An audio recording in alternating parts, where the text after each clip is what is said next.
Spoken English এ আপনাকে স্বাগতম। ইংরেজিতে চিঠি আদান প্রদান এর কথোপকথন সম্পর্কে জানব।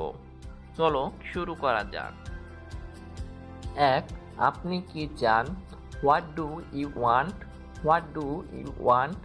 2. একটি খাম। I want an envelope. I want an envelope. 3. চিঠি কোথায় পাঠাবেন?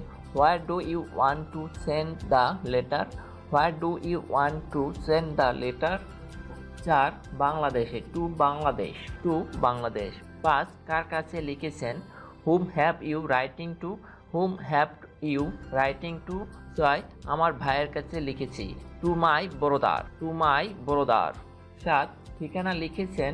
Have you writing the address? Have you written the address? 8. হ্যাঁ লিখেছি। Yes yes. 9. ঠিক আছে, খামের উপর টিকিট লাগান। Okay affix a ticket on the envelope. Okay affix a ticket on the envelope. 10. তারপর চিঠিটি পোস্ট বক্সে ফেলুন। The put the letter in the box. The put the letter in the box. পরবর্তী ভিডিও পেতে অবশ্যই subscribe করুন।